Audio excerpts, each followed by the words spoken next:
একদিন সে শ্রীধরের বাড়িতে এসে গৌর হরি প্রেমে মত্ত হয়ে কৃষ্ণ নাম গাইছে আর বলছে, কৃষ্ণ নাম বলো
সবাই উদ্দেশ্যে একটি আবেদন নিবেদন করতে পারে।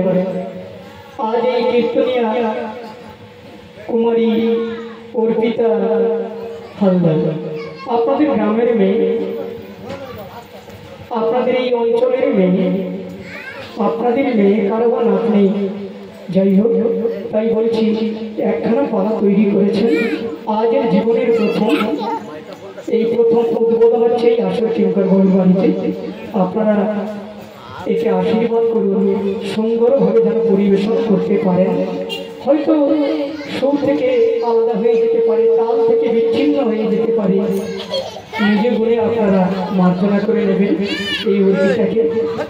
আপনাদের ঘরের মেয়ে মনে করি, ঘরের নাতনি মনে করি আপনারা ক্ষমা করে নেবেন এবং উৎসাহ দেবেন।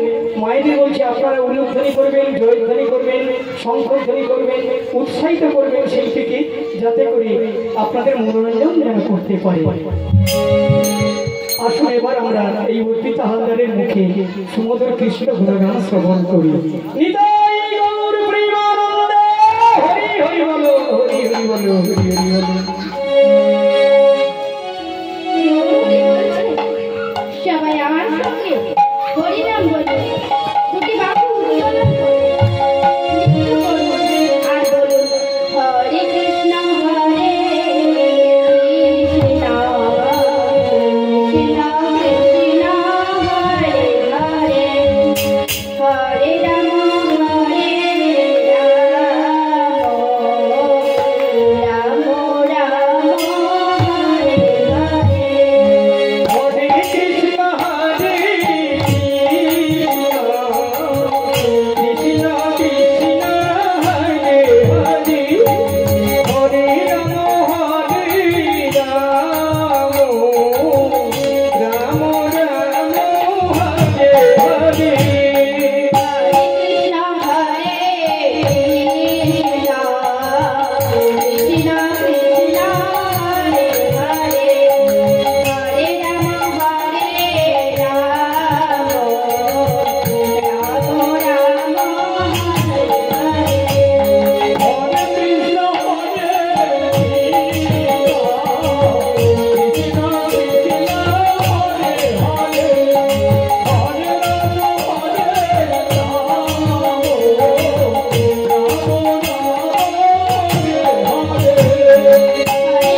দেখলেন সেখানে একটি লঘু পাত্রে জল পূর্ণ হয়ে আছে।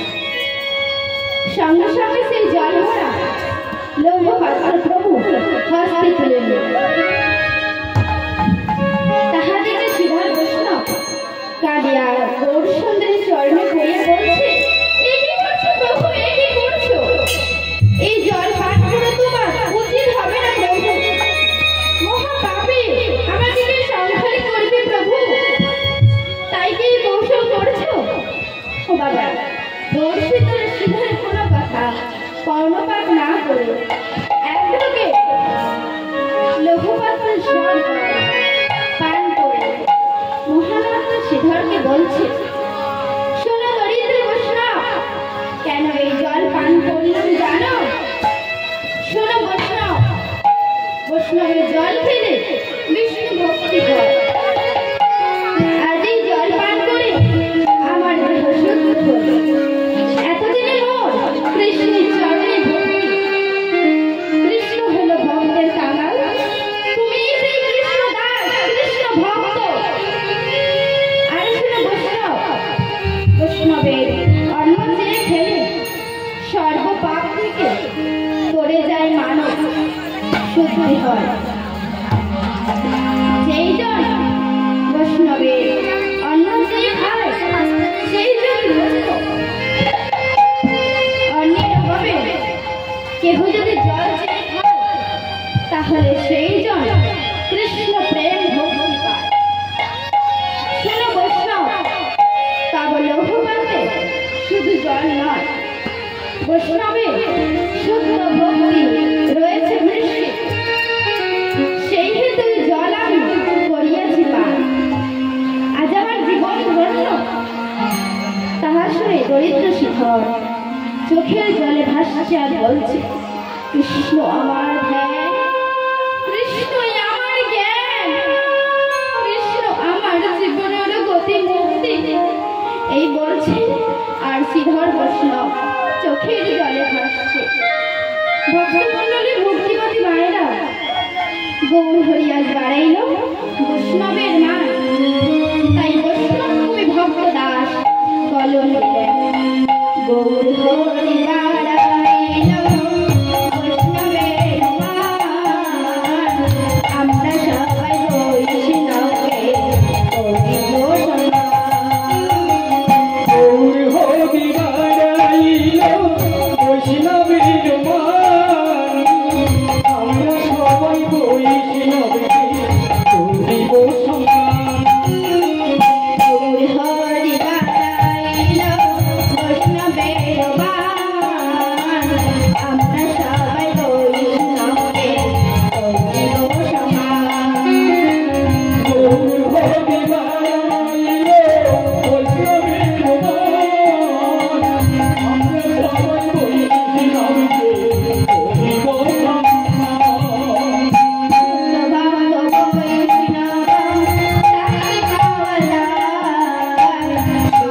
ভক্ত বৈষ্ণব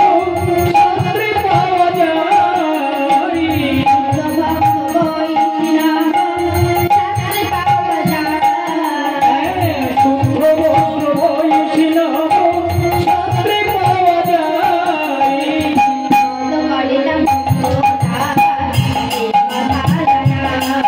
ওই শুদ্ধ ভক্ত বৈষ্ণব শাস্ত্রে পাওয়া যায়, শুদ্ধ ভক্ত বৈষ্ণব শাস্ত্রে পাওয়া যায়। ভগবন্ত ভক্ত দাও এই কথা জানায়।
গৌর কথা আজ আমি এখানেই সমাপ্ত করলাম। আজ আমি যে লীলাটি বর্ণনা করব তাহা হইল ভক্ত শিখির দাস। ভক্ত শিখির দাস।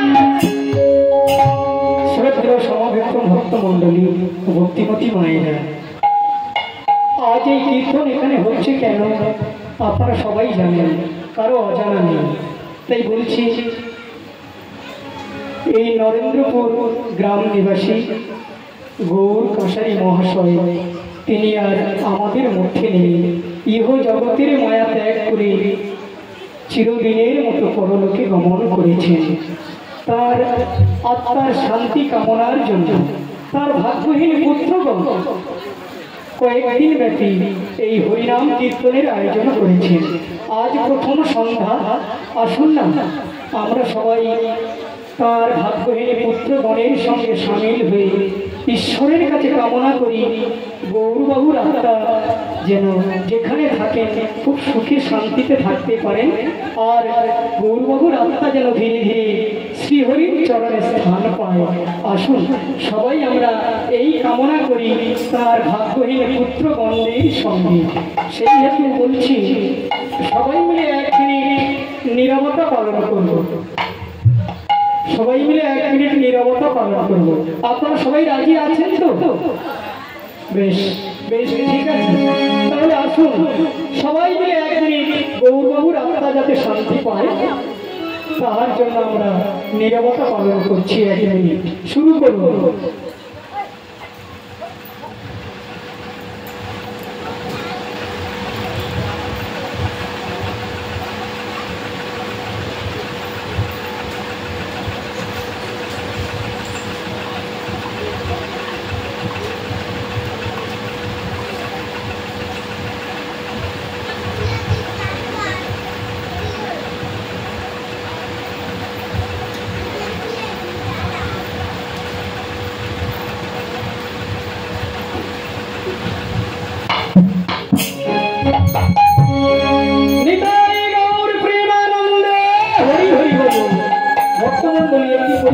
ভুলে গেছিলাম, এই যে অর্পিতা তার কীর্তন করছেন আজকে আপনাদের সম্মুখে, এরই বাবার নাম বিজয় হালদার, আর এর বড় জ্যাঠামশাই হচ্ছেন পল্টু বাবু।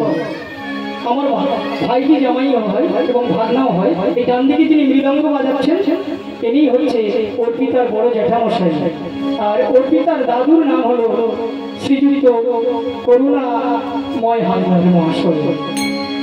আসুন এবার অর্পিতার কণ্ঠে আমরা সুমধুর কীর্তন গান শ্রবণ করি।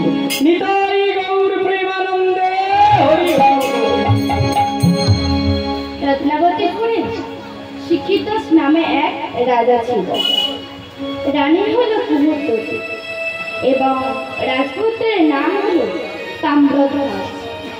রাজা শিক্ষিত, ধার্মিক, পুণ্যবান ও সুগুণময় ছিল। তিনি ছিলেন শ্রীকৃষ্ণের প্রিয় ভক্ত। তিনি প্রতিনিয়ত গোবিন্দ মন্দিরে গিয়ে জানায়, হে গোবিন্দ, হে দয়াময়, তুমি আমাকে দয়া করো প্রভু, তুমি আমাকে চতুর্ভুজ রূপে দর্শন দাও। তব চতুর্ভুজ রূপ দর্শন করে আমার মানব জন্ম ধন্য করো। এইভাবে কয়েকদিন গত হবার পর একদিন গোবিন্দ রাজাকে সাক্ষাৎ জানালেন, ও হে রাজা শিক্ষিত, আমি তোমার আরাধ্য দেবতা বলছি। যে হয় আমার, আমি হই তাহার। তুমি আমার চতুর্ভুজ রূপ দেখা পাবে। এই বলে গোবিন্দ বিদায়। এমন সময় রাজা শিক্ষিত নিদ্রা ছেড়ে উঠে কাঁদছে, হে গোপীনাথ, আমাকে ফেলে রেখে তুমি চলে যেও না। আমি যে অধম, আমাকে তুমি সঙ্গে করে নাও প্রভু, সঙ্গে করে নাও। এমন সময় রানী হঠাৎ নিদ্রা ছেড়ে উঠে দেখল রাজা গোপীনাথ গোপীনাথ বলে কাঁদছে। রানী জানালো, কি হয়েছে মহারাজ, অমন ভাবে কাঁদছে?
ভক্তের কাহিনী শুনেছিলাম।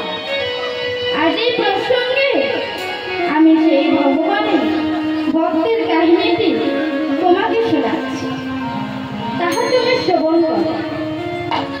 ভক্তমণ্ডলী, ভক্তিমতী মায়েরা, এই বিষয়টি লিপিবদ্ধ আছে শ্রী শ্রী রামকৃষ্ণ কথামৃতে। তাহার সারাংশে কিছু বলছি, তাহা আপনারা শ্রবণ করুন। এক বিধবা মায়ের একটি মাত্র সন্তান, নাম তার জটিল। মায়ের ইচ্ছে ছেলেকে লেখাপড়া শিখে মানুষ করবে, তাই ছেলেকে ভর্তি করিয়ে দিয়ে এলেন এক গুরুমশাই পাঠশালাটি গ্রামের শেষকাল। জটিলকে প্রতিদিন একা একা অনেকটা পথ হেঁটে যেতে হয়, তার খুব ভয় ভয় করে। শেষে একদিন মাকে বলল, দেখো মা, পাঠশালা যাওয়ার আগে যে কতখানি বন আছে, ওই বনের ভিতর দিয়ে একা একা যেতে বড় ভয় করে, আর আমি পাঠশালায় যাব না। জটিলে এই কথা শুনে মায়ের মনে খুব কষ্ট হল। মা জানালো, ভয় কি বাবা, ওই বনের ভিতরে তোমার এক দাদা আছে, তার নাম মধুসূদন। ভয় পেলে তাকে ডাকবে, সেই তোমাকে বন পার করে দেবে। মায়ের এই কথা শুনে জটিলের খুব আনন্দ হল। পরের দিন পাঠশালা যাওয়ার পথে বনের ভিতরে সে ডাকতে আরম্ভ করল, মধুসূদন দাদা, মধুসূদন দাদা।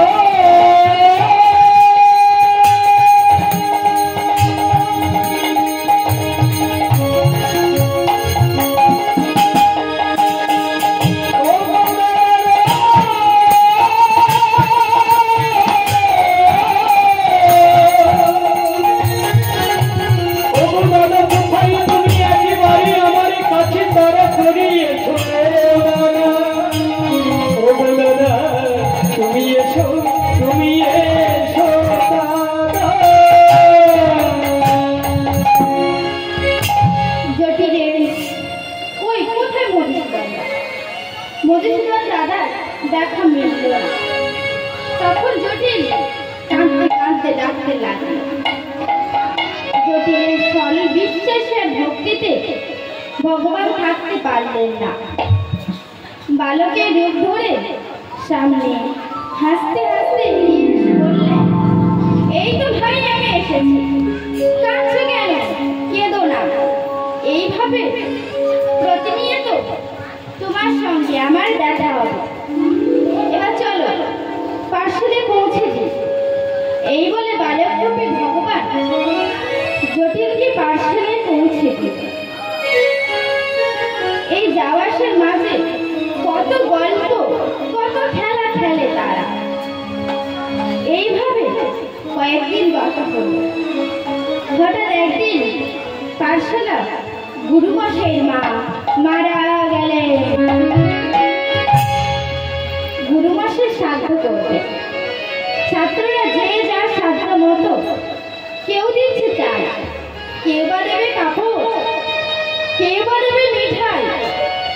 গুরুমশাই জটিলকে কোনো আদেশ করলেন না, কারণ সে তো নিতান্ত দরিদ্র, দেবার মতো কিছু সামর্থ্য।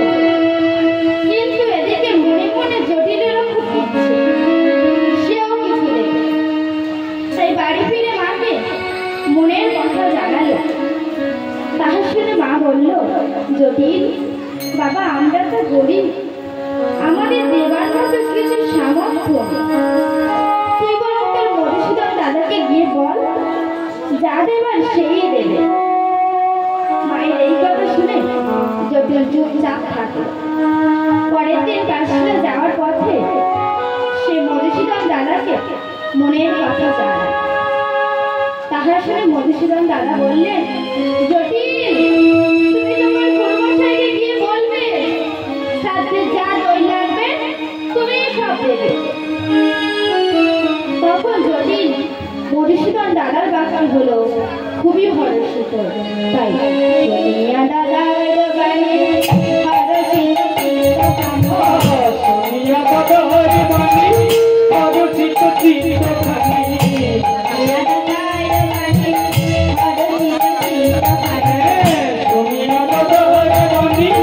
হর্ষিত চিত্তখানি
তখন জটিল পরে মশাই পাঠশালা গিয়ে গুরুমশাইকে জানালো, গুরুমশাই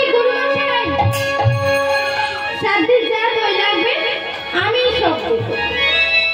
জটিলের এই কথা শুনে গুরুমশাই তাকে মনে মনে আশীর্বাদ করল। এইভাবে কয়েকদিন গত হবার পর শ্রাদ্ধের দিন এসে গেল। সকাল থেকে শ্রাদ্ধের আয়োজন চলছে। সব ছাত্ররা যে যার কথা মতো জিনিসপত্র দিয়েছে। এমন সময় জটিল একবার দই হাতে উপস্থিত হল।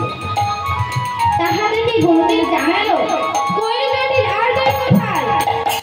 তুই তো সব দই দিবি বলেছিলি। জটিল বলল, আমি তো ছোট ছেলে, এর বেশি আর আনতে পারবো না। তাছাড়া আমার মধুসূদন দাদা বলেছেন এতেই সকলের হয়ে যায়।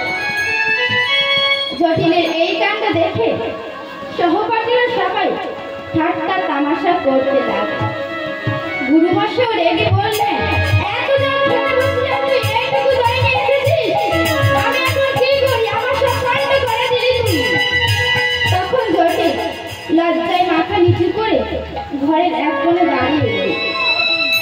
এমন সময় যারা খাবার পরিবেশন করছিল তাদের মধ্যে একজন এসে বলে গেল, গুরুদেব, জটিল যতটুকু দই এনেছে আমাকে দিন। অন্তত সময় খেতে বসেছে তো, সবাইকে একটু করে দিন। এই বলে সেই লোকটা নিয়ে গেল ছোট চামচে কাটাবে তো না, তাই ছোট চামচ এনে যেই না একবার কাটে দেখলো সেই জায়গায় পরিপূর্ণই রয়ে গেল। আবার যখন কাটালো সেই জায়গাটি একইভাবে পূর্ণ রইল। তখন সে একটি বড় পাত্র এনে ঢালতে লাগলো। যতবার ঢালছে ততই পড়ছে, আর ঢাল খালি হচ্ছে না। তখন সে ছুটে গিয়ে গুরুমশাইকে জানালো, গুরুমশাই কি অদ্ভুত কাণ্ড দেখেন। জটিলের দেয়া দইয়ের ভাত থেকে দই আর ফুরোচ্ছে না, যতই ঢালছে ততই পড়ছে। আর যারা খেয়েছেন তারা বলেছেন এমন দই জীবনে খায় না।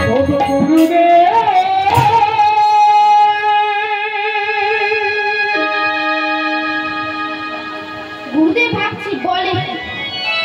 তখন গুরুদেব ছুটে গিয়ে নিজের চোখে ঘটনা দেখে একেবারে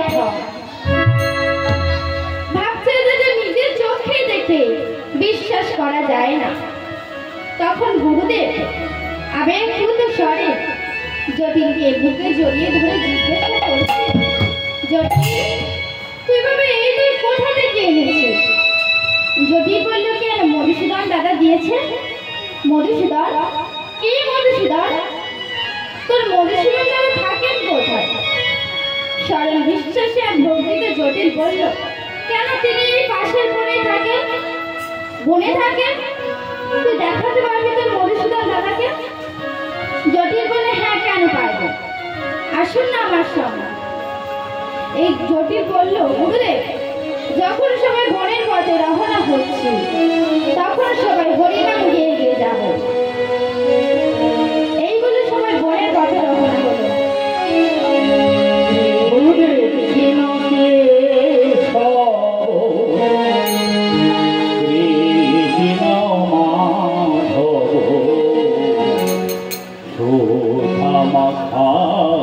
কৃষ্ণ নাম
তখন জটিল রাগে দুঃখে অপমানে কাঁদতে কাঁদতে ডাকতে লাগলো।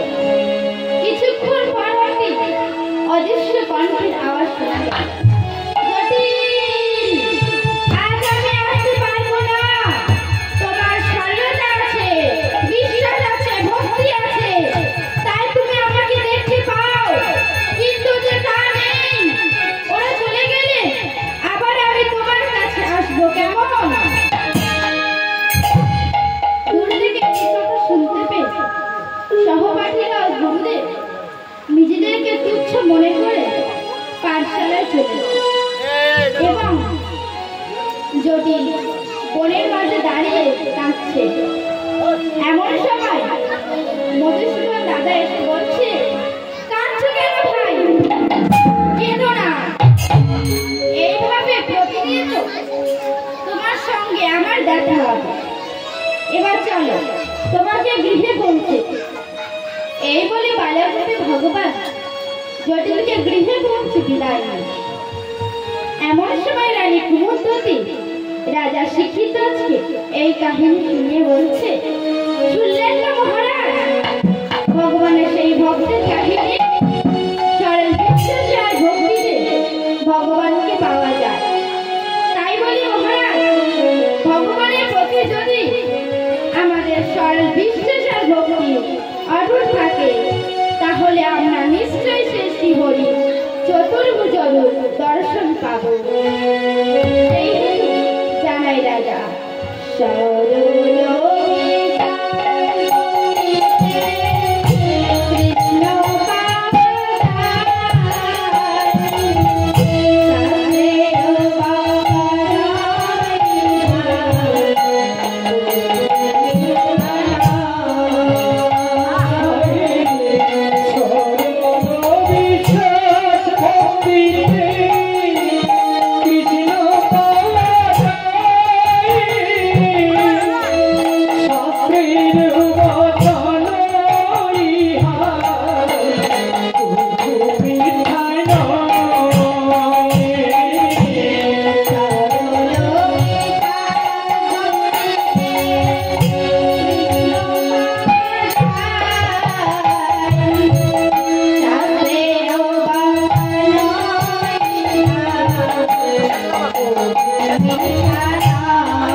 এইভাবে কয়েকদিন গত হবার পর রাজা শিক্ষিত ঠিক করলেন স্বর্গপ্রাপ্তি ও মোক্ষ লাভের জন্য অশ্বমেধ যজ্ঞ করবেন। সেই কারণে রাজা সকল আয়োজন করে অশ্বমেধ যজ্ঞ আরম্ভ করলেন এবং যজ্ঞের রাষ্ট্র পৃথিবী ভ্রমণ করানোর জন্য পুত্র তাম্রধ্বজ ও বহু সৈন্য পাঠালেন। অশ্ব চলতে চলতে নর্মদা নদীর তীরে পৌঁছে গেল। হঠাৎ তাম্রধ্বজ দেখল দুটি অশ্ব ছুটতে ছুটতে সেইখানে আসছে। অশ্ব দুটি এসে থামল। হঠাৎ রাজপুত্র দেখল অশ্বের লালাটে জয়পত্র লেখা আছে অশ্বমেধ যজ্ঞ করে পাণ্ডু নন্দন পাণ্ডব সমাপি নাহি গুঞ্জন। পাণ্ডবের ভগবান কৃষ্ণ শ্যামরায় সর্বদাই আছে কৃষ্ণ পাণ্ডব সহায়। আমার অশ্ব ধরিবে হেন মনোযোগ অশ্ব ধরিলে তাহা অবশ্য মরণ ইতি অর্জুন মহাবীর। এই লেখা দেখে তাম্রধ্বজ মহাপদে বলছে অর্জুন ভগবান কৃষ্ণ রথের সারথি বলে এক অবতার ভগবানের এক নাম দর্পহারী। দেখো সেই দর্পহারী নারায়ণ কেমন করে তোমার দর্প রাখে। এই বলে তাম্রধ্বজ অর্জুনের অশ্ব দুটি বর্ষণ করল। এমন সময় অর্জুন সৈন্য সহ গোবিন্দকে নিয়ে সেইখানে উপস্থিত হল। তাম্রধ্বজ হঠাৎ গোবিন্দকে দেখে করজোড়ে জানাচ্ছে হে দয়াময় হে যশোদা দুলাল বহু পুণ্য ফলে পেলাম তব দর্শন। আমার প্রণাম নাও প্রভু কৃপা করে তাতে স্থান দাও তব চরণে। নমো বাসুদেবায় নমো মাধবায় শঙ্খ চক্র গদা পদ্মধারী নমো বাসুদেবায় নমো মাধবায় শঙ্খ চক্র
উপস্থিত শ্রদ্ধেয় উপস্থিত গুরুজন ব্যক্তি ব্রাহ্মণ বৈষ্ণব সবার জীবন কর্মে অধমে রইল কোটি কোটি প্রণাম। স্বর্গীয় গৌরমোহন কাছারি বাবার তুল্য বাবার মতো সে ভালোবাসা দিত। তার আত্মার কামনার্থে তার পুত্রগণ পরপর দুদিন কীর্তন গান ডেকেছে। তার পিতা আত্মা যাতে শান্তি পায়, বাচ্চা বাচ্চা ছেলেরা আমাদের পাশে পাশে ঘুরতে, আমরা বাবার খাবার মতো ধীরে কাটছি আর ঘুরতে। তার পুত্রগণ কীর্তন দল রেখেছে। ছোট্ট মেয়ের কীর্তন গান শুনে স্বর্গীয় গৌরমোহন কাছারি সহধর্মিণী শ্রীমত্তা পদ্মাবতী কাছারি 100 টাকা পুরস্কার করছে। বলরাম হালদার ও প্রশান্ত পুরকাই দুটি মহাপ্রভু প্রতিষ্ঠা করে 50 টাকা দান করেছেন। গৌরমোহন কাছারির বড় মেয়ে মালতী তিনি 20 টাকা দান করেছেন। কৃষ্ণ প্রেমানন্দে হরি হরি হরি।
তখন গোবিন্দ মনে মনে ভাবছে, তাম্রধ্বজ অসীম তোমার কৃপা, আজ বাড়াইব তোমার মান।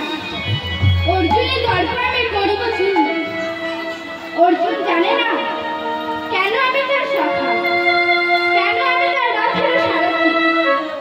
ভক্তমণ্ডলী ভক্তিমতী মায়েরা, ভগবান শ্রীকৃষ্ণ অর্জুনের রথের সারথিও সখা কেমন করে হলো গো? শুনুন সেই কথা।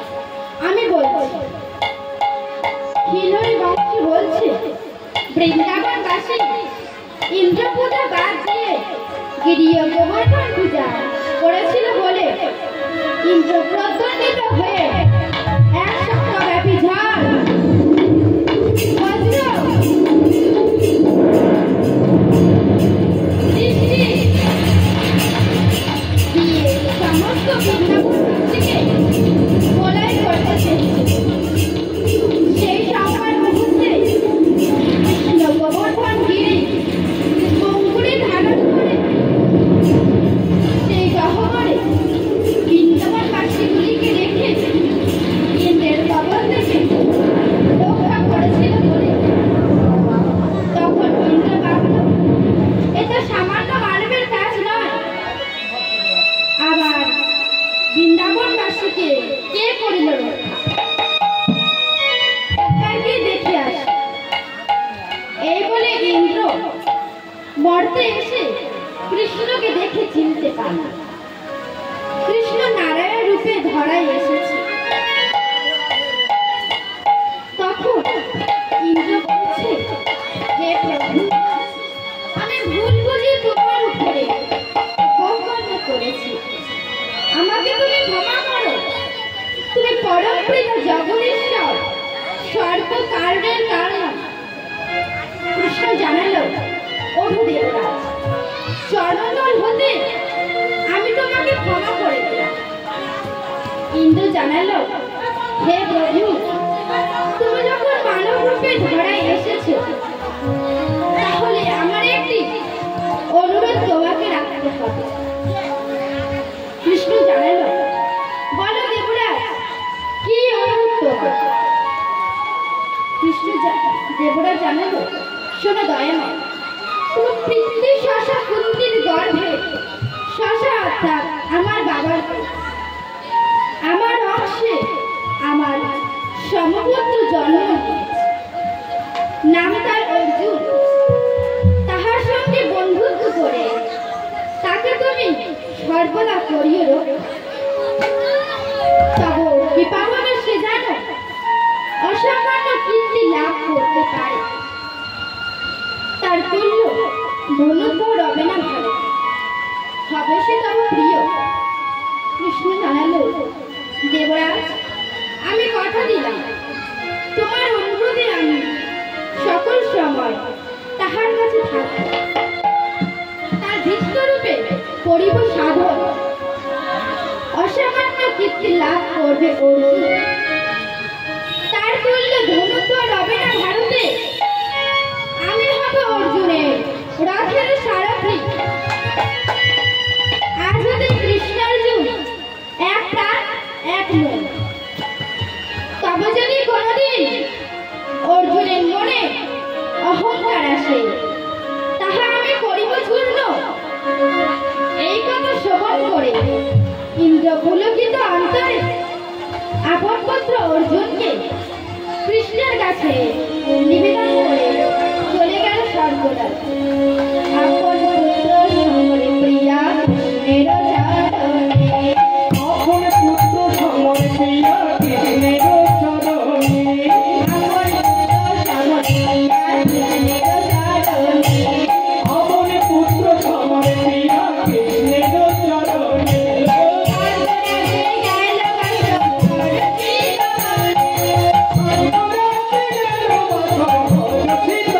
স্বর্গরাজ্যে গেল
ভগবান শ্রীকৃষ্ণ অর্জুনের রথের সারথিও সখা কেমন করে গেল।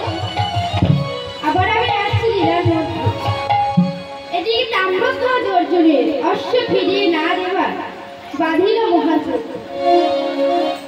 তখন শ্রীকৃষ্ণ মায়া ছলে আপনার শক্তি নিয়ে তাম্রধ্বজের শরীরে দিল। তখন অর্জুন সৈন্য সহ তাম্রধ্বজের কাছে পরাজিত হল এবং অধমতলে চুপ করে রহিল। তাহাই কৃষ্ণ বলছেন, অর্জুন পরাজিত হয়ে চুপ করে আছে যে, তুই আমাকে কিছু জানাচ্ছ না যে কেমন করে এই তাম্রধ্বজকে পরাজিত করবে।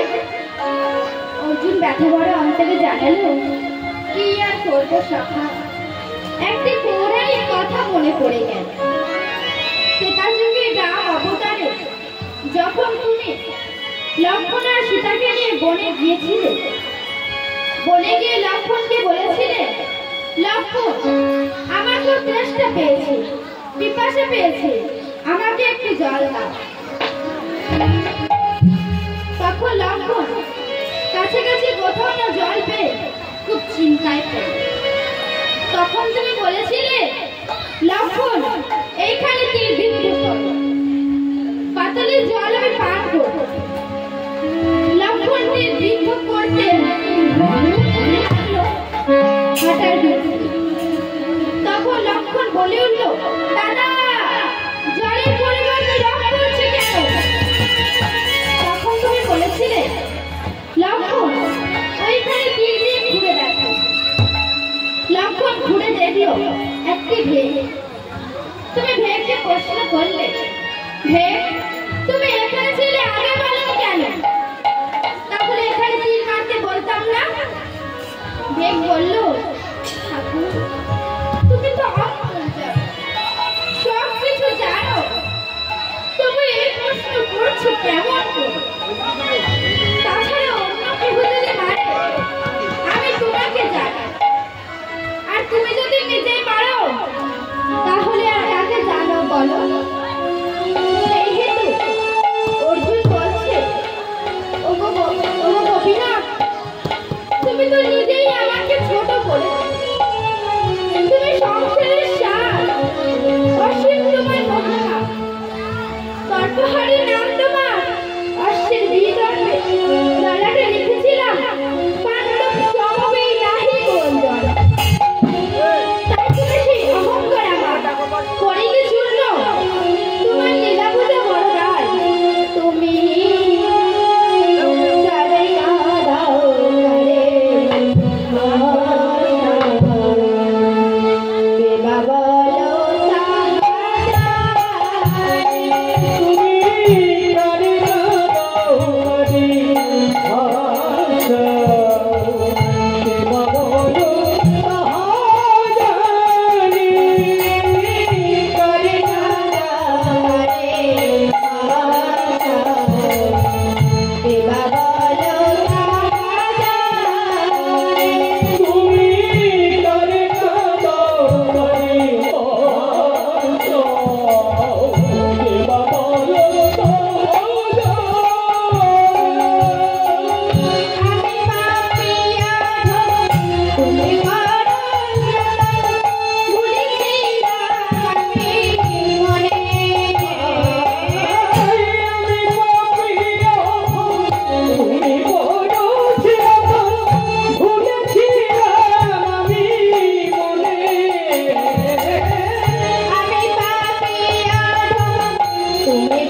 কোনো ভেদ নাই। তুমি কি বা আমি হারি একই সমান, এই নিয়ে তুমি দুঃখ করো না। শোনো অর্জুন, এই তাম্রধ্বজের পিতা শিখিধ্বজ আমার প্রিয় ভক্ত। যেমন তাহার সাহস তেমন তাহার ভক্তি। তুমি চলো আমার সঙ্গে সেই শিখিধ্বজের রাজসভায়। আজ তোমার সম্মুখে সেই ভক্তকে পরীক্ষা করব। তবে এই বেশি নয় সখা, আমি হব বৃদ্ধ ব্রাহ্মণ আর তুমি হবে আমার শিষ্য। এমন সময় শ্রীকৃষ্ণ ভক্তকে পরীক্ষা করবার জন্য বৃদ্ধদের বেশে রূপ ধারণ করে পাঁজিপতি বদলে নিয়ে আগে আগে চলে এবং শিষ্য হয়ে শিষ্য অর্জুন হয়ে পশ্চাতে চলে। তাহারে বৈষ্ণব কবি কলম দিলেন, জয় ভগবান রে নারে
তাদের অশ্ব সৈন্যগণের কাছে রেখে অর্জুনের অশ্বদূতকে নিয়ে পিতার কাছে এলো।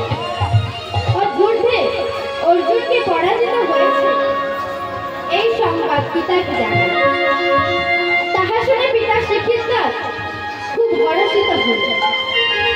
ঠিক সেই মুহূর্তে গোবিন্দ দিগ্গজ বেশে এলো শিখিধ্বজের রাজসভায়।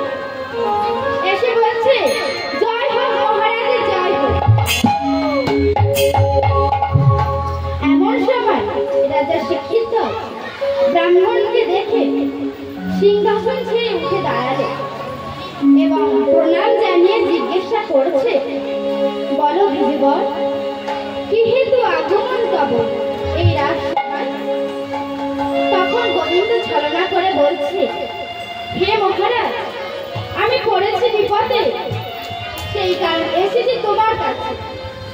কিন্তু কেমন করে সেই দুঃখের কথা আমি তোমাকে জানাবো, আমার মুখে আসছে না।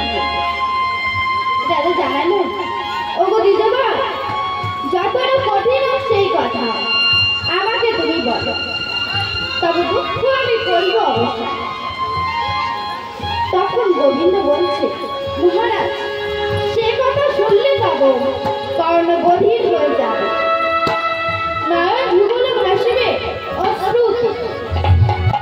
রাজা জানালো, ওগো দ্বিজবর, আমি তো বলছি যত কঠিন হোক সেই কথা আমাকে তুমি বলো, তবে দুঃখ আমি করিব অবশ্যই। দাদা জানালো, তাহলে আসলে ত্রিসত্য করো, আমার দুঃখ তুমি করিবে অবশ্যই। সঙ্গে সঙ্গে রাজা জানালো, এই আমি সত্য করছি, সত্য সত্য সত্য। ওগো ব্রাহ্মণ, তোমার দুঃখ আমি করিব অবশ্যই।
তোমার রাজ্যে বাস করে।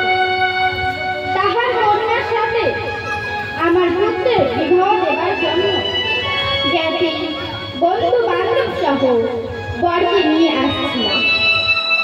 হঠাৎ পথের মধ্যে এক সিংহ আসি পথ আগলিয়া 500 বছরে জানালো আমি বরকে ভক্ষণ করব। তাহা শুনে সবাই ভয়ে থরথর কাঁপছে। আমি ভয়ে ভয়ে পশুরাজের সম্মুখে গিয়ে বললাম, হে পশুরাজ, আমার পুত্রকে তুমি ক্ষমা করো। আমার এই একটি মাত্র সন্তান, তাছাড়া এই সংসারে আমার আর কেহ নাই। এছাড়া একে বিবাহ দিতে যাচ্ছি। যদি তুমি একে ভক্ষণ করো তাহলে সেই কন্যার উপায় হবে, তার থেকে তুমি আমাকে ভক্ষণ করো। সিংহ জানালো, তুই বৃদ্ধ হয়েছ, তপস্যা করে আনাহারে গায়ের মাংস দড়ি হয়ে গেছে, এই মাংস ভালো লাগবে না। আমি বললাম, তাহলে অন্য মাংস চাওয়া দেব। সিংহ বলল, বেশ, যদি তুমি শিক্ষিত রাজার মাংস কেটে এনে দিতে পারো তবেই তোমার পুত্রের প্রাণ ভিক্ষা। শোনো বৈষ্ণব, শিক্ষিত রাজার পত্নী এবং পুত্র দুজনেই কড়া ধরে রাজার মস্তক থেকে অর্ধেক ছেদন করল। ছেদনের পর দক্ষিণ অঙ্গ এনে আমায় দেবে, বাম অঙ্গ আমি খাবো না। আর শোনো, রাজাকে ছেদনের সময় রানী ও রাজপুত্র যদি ক্রন্দন করে ও রাজি যদি করাতের ব্যথায় কাতর হয় তাহলে সেই মাংস আমি গ্রহণ করব না।